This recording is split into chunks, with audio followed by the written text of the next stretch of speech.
کل زمین کے شمالی کرے پر سال کا سب سے طویل دن تھا، یعنی کل سورج آسمان پر دیر تک جگمگاتا رہا۔ یہ دن ہر سال جون کے ماہ کے تیسرے عشرے میں آتا ہے، یعنی یہ 20، 21 یا 22 جون، ان 3 دنوں میں سے کسی دن بھی آ سکتا ہے۔ یہ فرق اس لیے کہ زمین سورج کے گرد ایک چکر سال میں 365 دنوں سے کچھ گھنٹے زیادہ میں طے کر کے دوبارہ اسی مقام پر آتی ہے جہاں سال پہلے تھی۔ تاہم ہمارے مروجہ شمسی کیلنڈر میں چونکہ ایک سال 365 دن کا رکھا گیا ہے، لہٰذا اس فرق کو ختم کرنے کے لیے ہر 4 سال بعد لیپ ایئر رکھا جاتا ہے، جس میں فروری کے ماہ میں ایک اضافی دن ہوتا ہے۔ اس کے علاوہ اس دن کے آنے کی تاریخ میں معمولی فرق چاند اور زمین کی آپس کی کشش ثقل کے باعث بھی آتا ہے۔ ناظرین، شمالی کرے پر سال کے اس طویل دن کو موئے انگریزوں کی زبان میں سمر سولسٹس کہتے ہیں۔ یہ لفظ دراصل لاطینی زبان سے نکلا ہے جس کے لغوی معنی ہے سورج کا ٹھہر جانا۔ وجہ آپ جانتے ہیں کہ دن باقی دنوں کی نسبت طویل ہوتا ہے اور سورج دیر تک آسمان پر رہتا ہے۔ زمین پر وہ ممالک جو شمالی قطب سے دور ہیں، وہاں سورج کی روشنی 14 سے 16 گھنٹے رہتی ہے۔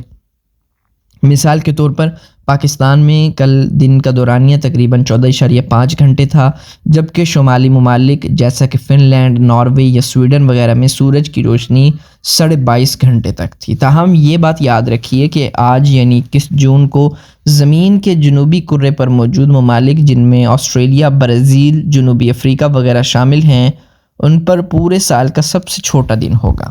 ان ممالک میں جون جولائی میں سخت سردی پڑتی ہے۔ آسٹریلیا میں آج اور کل دن کا دورانیہ 10 گھنٹے یا اس سے بھی کم ہوگا۔ مگر ایسا کیوں ہوتا ہے؟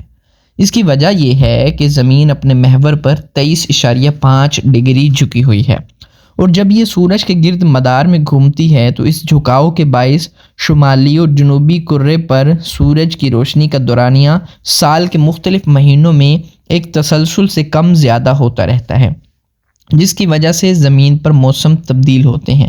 جب زمین کا شمالی قطب سورج کی طرف مکمل 23.5 ڈگری کے زاویے پر جھکا ہو تو شمالی قطب پر سارا دن سورج کی روشنی پڑتی ہے، جبکہ جنوبی قطب اس وقت مکمل تاریکی میں ڈوبا ہوتا ہے۔ ناظرین، قدیم زمانوں میں زہرہ یعنی وینس کو صبح کا ستارہ کہا جاتا تھا، کیونکہ سورج نکلنے سے قبل تک یہ آسمان پر مکمل تابناکی کے ساتھ نظر آتا تھا۔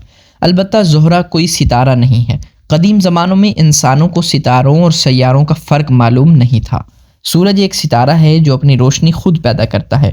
البتہ زہرہ، عطارد، مشتری، مریخ اور زحل بظاہر دکھنے والے وہ ستارے تھے جو آسمان میں دوسرے ستاروں کی نسبت سال بھر اپنی جگہ تبدیل کرتے تھے۔ اس چلنے پھرنے کو سیارہ کہتے ہیں۔ عربی زبان میں آج بھی کار کو سیارہ کہا جاتا ہے۔ تاہم زہرہ یا صبح کو ستارہ نہیں بلکہ نظام شمسی کا سیارہ ہے، جو زمین کی طرح ایک چٹانی سیارہ ہے، گویا اس کی سطح ٹھوس ہے اور اس کی فضا میں کئی گیسیں ہیں۔ زہرہ کی فضا میں بادلوں پر جب سورج کی روشنی پڑتی ہے تو یہ منعکس ہو کر خلا میں بکھرتی ہے، اور یوں ہمیں زمین سے ایک روشن زہرہ نظر آتا ہے، جسے قدیم تہذیبوں میں صبح کا ستارہ کہا جاتا تھا۔ ناظرین، اس کے علاوہ ہم بات کرتے ہیں مصنوعی ذہانت کے بارے میں۔ پچھلے ایک ہفتے سے پیشہ ورانہ فرائض کی انجام دہی اور تحقیق کے سلسلے میں جرمنی کے شہر میونخ میں تھا۔ یہاں دنیا کے سب سے بڑے فوٹونکس کی تجارتی میلے میں شرکت کا بھرپور موقع ملا، جہاں دنیا بھر سے 800 سے زائد کمپنیوں نے اپنی جدید مصنوعات متعارف کرائیں۔ ان میں lasers, censors, night vision cameras, جدید دوربینز اور خوردبینیں وغیرہ شامل تھیں۔ اس میلے میں مستقبل کی دنیا کے کئی نئے اور جدید سائنسی خیالات اور ایجادات کو قریب سے دیکھنے کا موقع ملا۔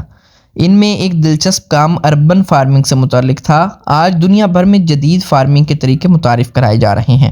جیسے جیسے دنیا کی آبادی بڑھ رہی ہے، اسی طرح غذائی ضروریات بھی بڑھ رہی ہیں اور قابل کاشت زمین کم ہوتی جا رہی ہے۔ ایسے ہی مستقبل میں انسان خلاؤں میں بسنے کے خواب بھی دیکھ رہا ہے۔ اس تناظر میں اربن فارمنگ کا تصور سائنسی حلقوں میں تحقیق کا اہم موضوع بنتا جا رہا ہے۔